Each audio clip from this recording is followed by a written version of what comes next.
Folks, I'd like you to meet Tony LeNave, an American father. This is a good time to meet Tony because he's going through a very important event in his life. Tony, you see, on second thought, maybe you'd better hear this story from Tony himself. Well, I guess what the man was going to tell you was, right then I was having a baby. I mean my wife, that's Gail, was having a baby. All a husband can do then is let the doc take over and just wait. Fella worries, Things can happen. Of course, my wife was strong and healthy, but just the same, it's a serious business. You fellas that have had babies can back me up. It's a long wait, no matter what the clock says.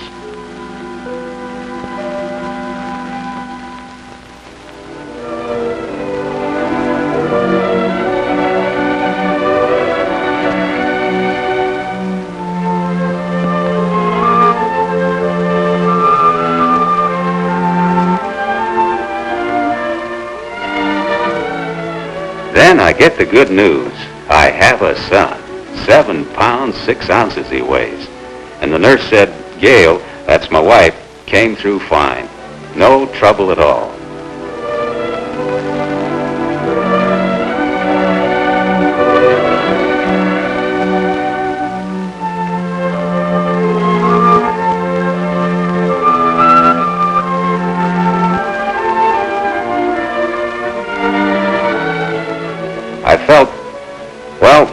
Mostly, I guess I felt grateful.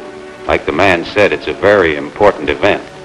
When things turn out so well, the man should give thanks.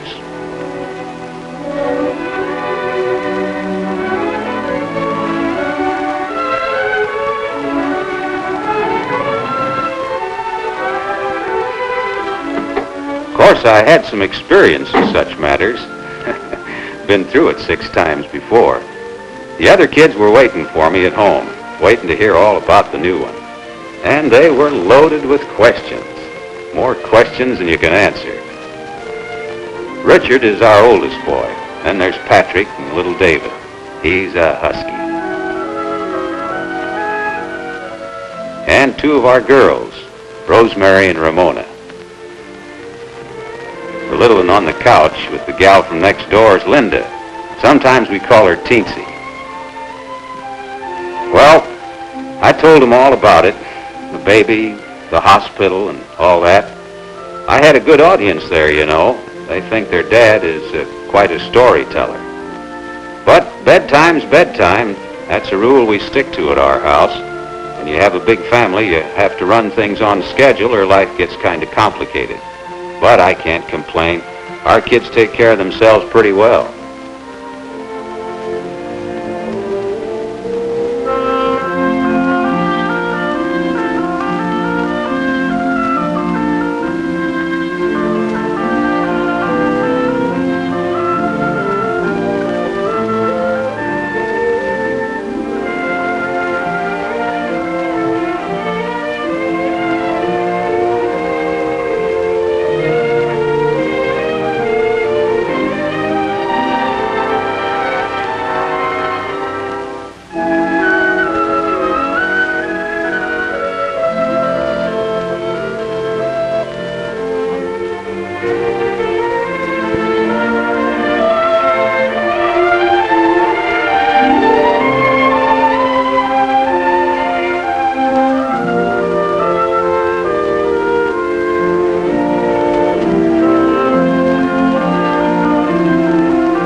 When I was alone, I sat down to rest, and you know how it is sometimes.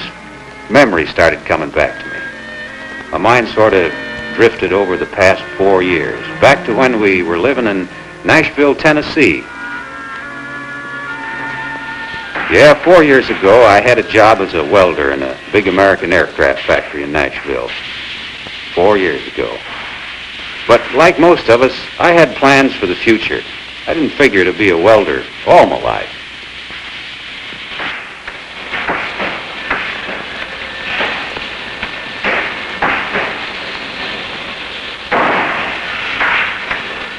My boss was a fellow named Scotty. and they don't come any better. Each week he used to bring around our pay envelope.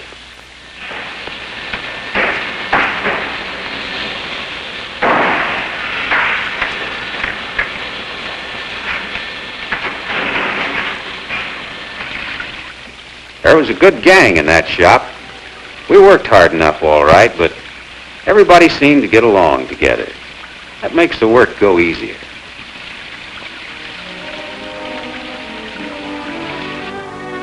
Then when we knocked off work for the day, we'd all start home for supper.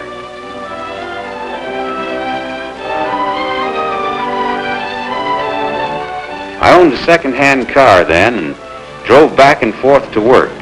Most everybody in the plant either drove or belonged to what we called carpools.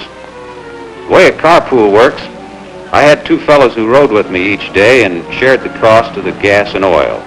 You know, gas and oil runs into quite a little money.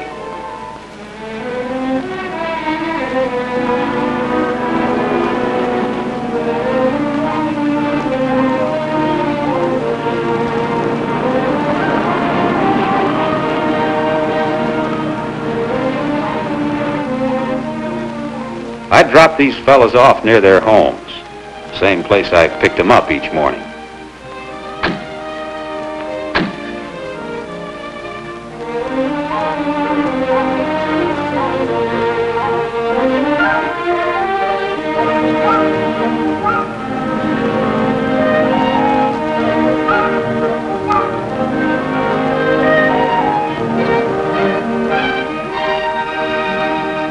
That was a high spot in my day, always will be, coming home. My sons would be playing in the yard. Nothing like the lift a fella gets when his children greet him. Most times I could smell what Gail was cooking for dinner.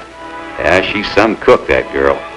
Our kids were 4 years younger then, remember, and there were only 4 of them, but they were a handful even then.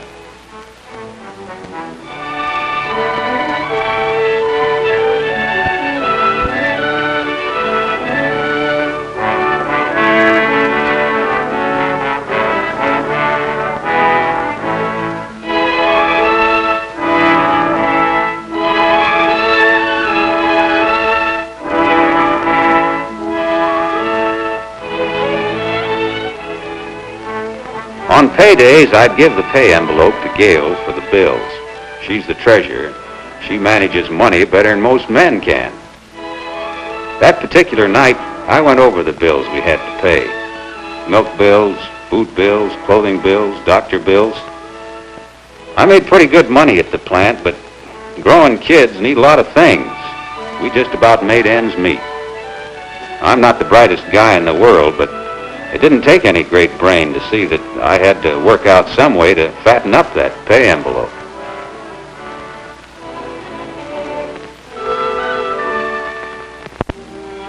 Well, the next week I joined the school that the factory ran for workers who wanted job training.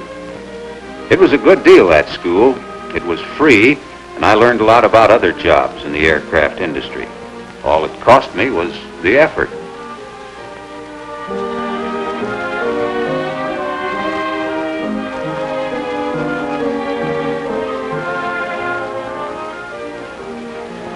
After I'd gone to the school for a while, I wanted a chance to put what I'd studied to use.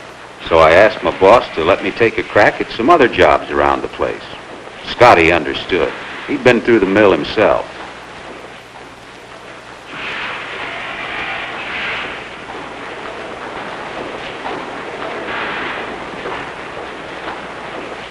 He gave me the green light, told one of the foremen to give me a trial.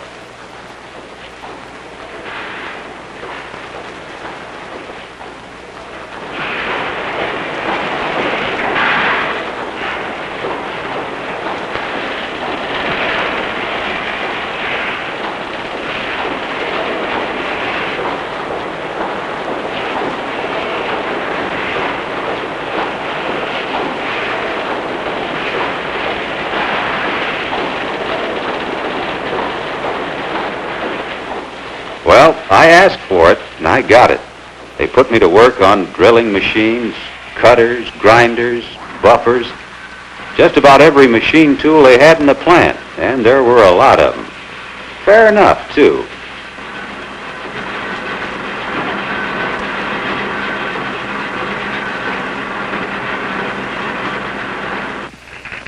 About once a month, I went to a meeting of my union, the International Machinists.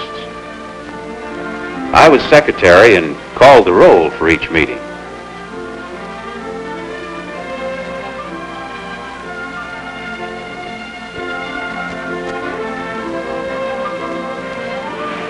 The other men on the jobs treated me fine, gave me tips as I went along, and I did all right. I had a knack for mechanics, and I caught on to every job they handed me pretty fast. To tell you the truth, I loved it. I was having myself a circus.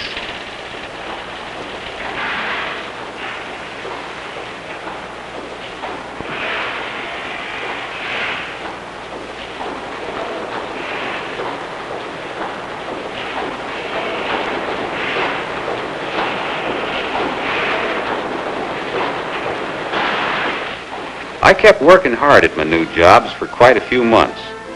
I didn't think about it, but the bosses must have been watching me because one day Scotty called me in and they made me a foreman. What do you know? Tony LeNave, one of the bosses. And that put a little more money in my pay envelope each week. I got a big kick out of it, sure, but what really counted was being able to tell Gail. The good things that happen to you, they're best when you can share them with someone you love. And the extra money, we'd use it. It was easier to pay some of those bills, and Gail could get more things she wanted for the kids.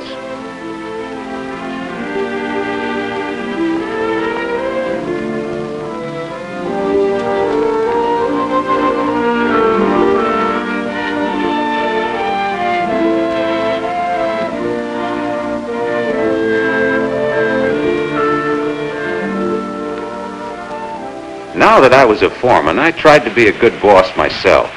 I'd help the men under me, the way others had helped me. A good boss sees that things get done, but he should never forget that someone had to teach him the ropes.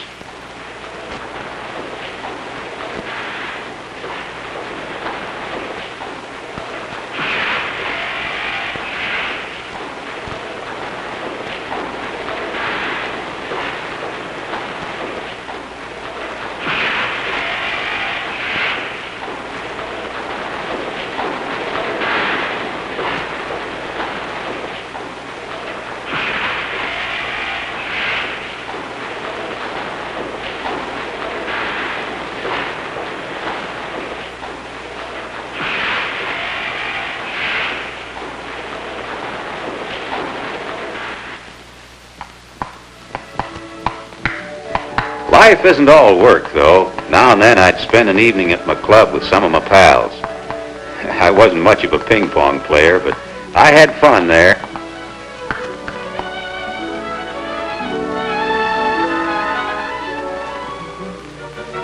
Well, time went by, and I began to get restless in Nashville. Sure, I had a good job and some good friends there, but I always say a man has to make his own breaks. You can't just sit back and wait for what comes to you. I told Gail we ought to move to Detroit, Michigan. That's where most of the world's automobiles are made. A good mechanic can always find opportunities in that area.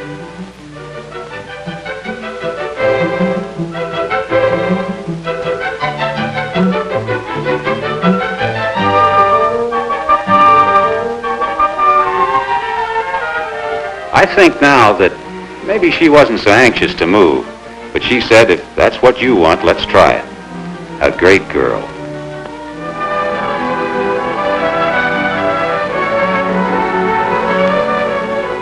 The next day, I talked things over with Scotty and the division manager of the plant. I told them I wanted to go and why. They weren't too surprised. They had to make their own decisions, too. They said they didn't want to lose me, but they wouldn't stand in any man's way. Go ahead, Tony, they said. Go on and see what you can do up there. You'll land on your feet. Sure, I said, or fall on my nose. But no joking, they were mighty nice to me. The big boss, the division manager, fixed it for me to get a free ride on a plane he was having delivered to Detroit in a few days. He got on the phone and made arrangements himself.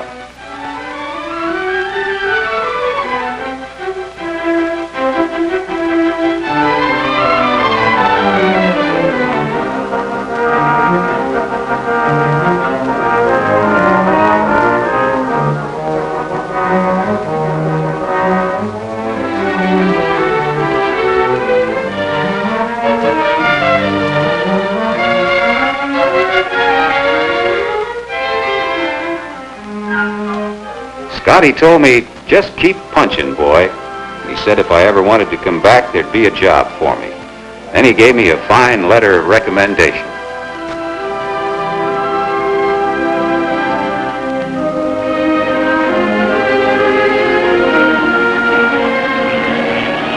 When you look at Detroit, Michigan from the air, man, it's a big place. Nearly 2 million people live there. I said to myself, Tony LeNave, maybe you're wrong. Who down there cares about your hopes and plans?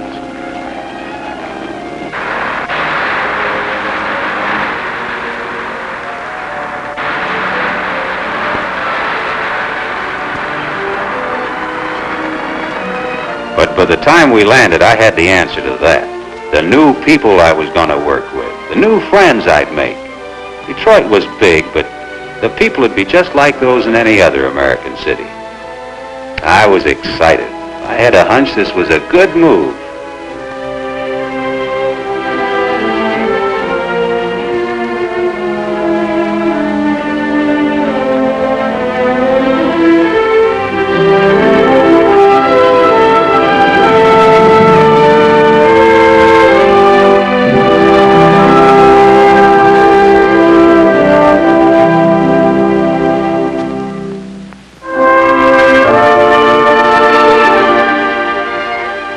Top of the airport ramp, I saw the Kaiser Frazer plant, one of the biggest automobile factories there is.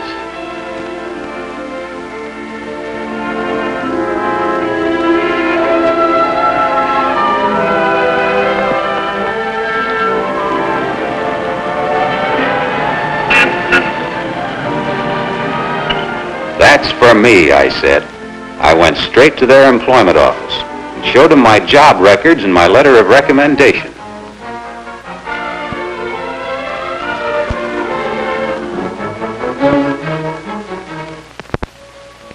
You know, that hunch was right.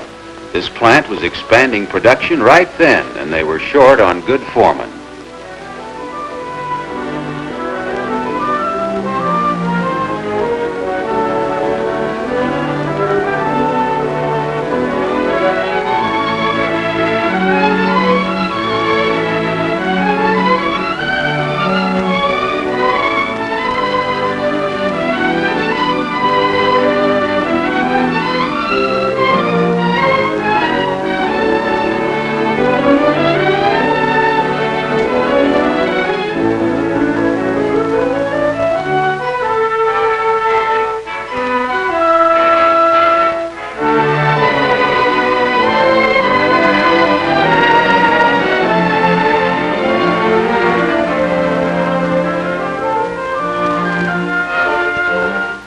They didn't fool around. The personnel manager studied my qualifications, asked me a few questions.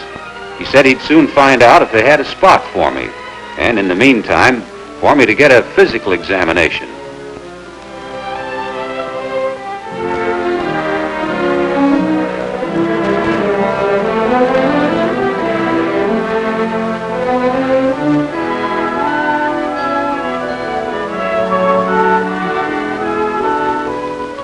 Of course, they had their medical department right there, like all the big outfits do. First, they tested my eyes. The main reason for these physical exams is to find out what a man can handle safely before he's put on a job. Makes sense. Men don't get hurt, and work doesn't get spoiled. They gave me a real going over, those medical people. Next, they took my blood pressure.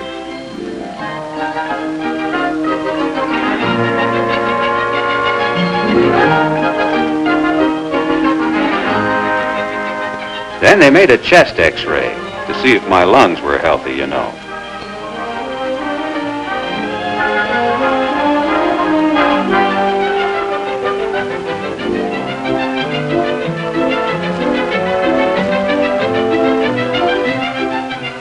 Well, the docs gave me the okay.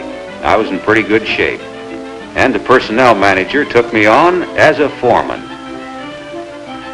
Now I had to look for a house and move my family.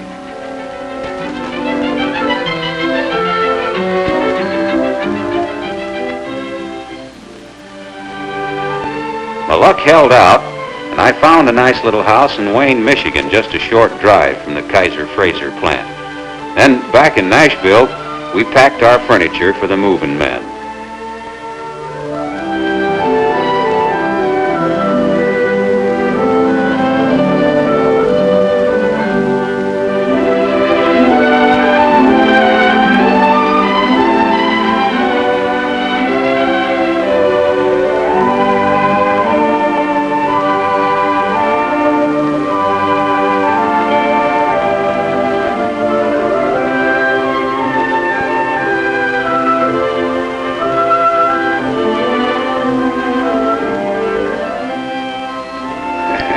No matter how well you plan it, there's always confusion at the last moment.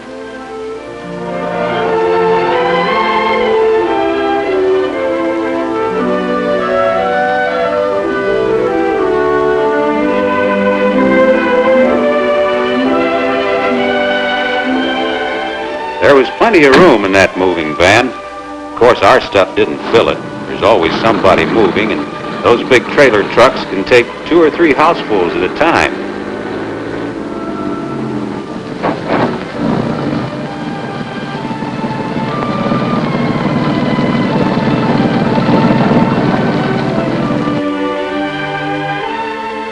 We finally got everything together and rounded up all the kids. We had about a 600-mile drive ahead of us.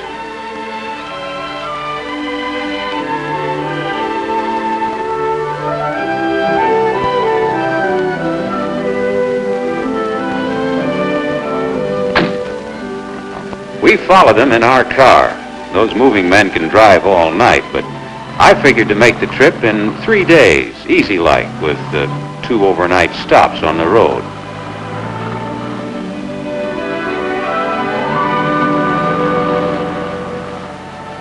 And that's the way we drove north to Michigan, nearly 600 miles.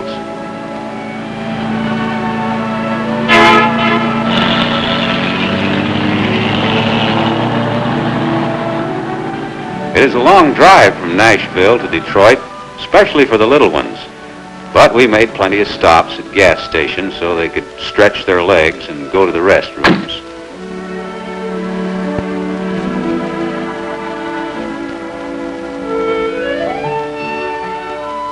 The fellows who run the gas stations are always helpful.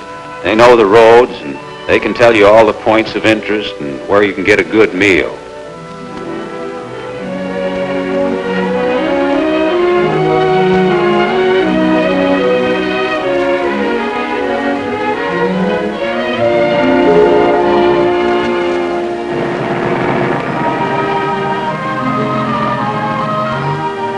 We made pretty good time. No tire trouble or anything like that.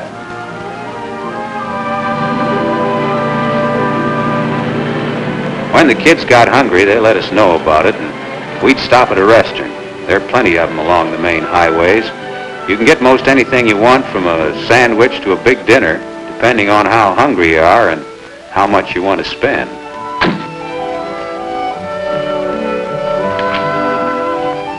Funny the things that happen to you along the way. Now, that old fellow was having trouble with his car, and I could see he was no mechanic. And what a car! It must have been made when I was a small boy. Well, after all, I had to give him a hand.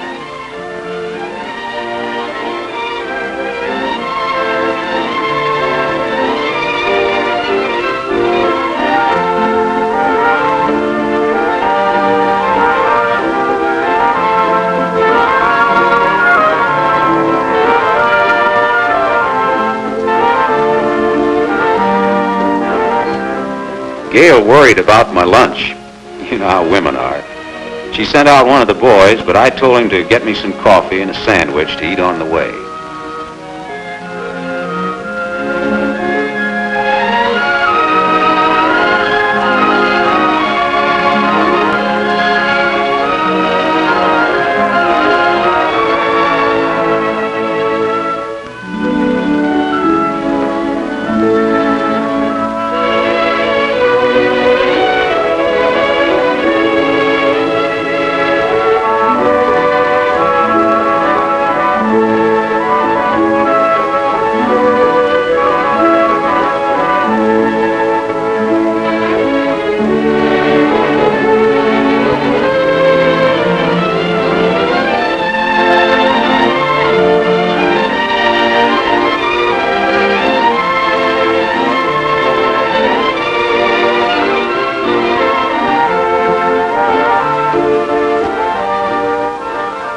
It wasn't much of a job.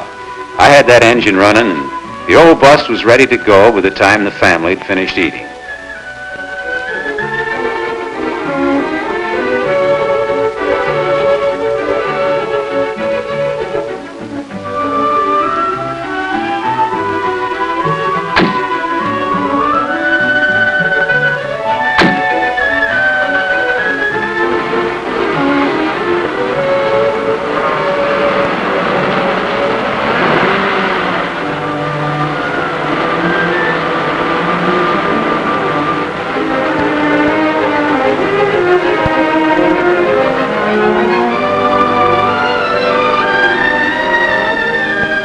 Gail drove for a while to give me a rest. She scolded me for missing my lunch, but she wasn't really angry. She knew I had to help that old fella.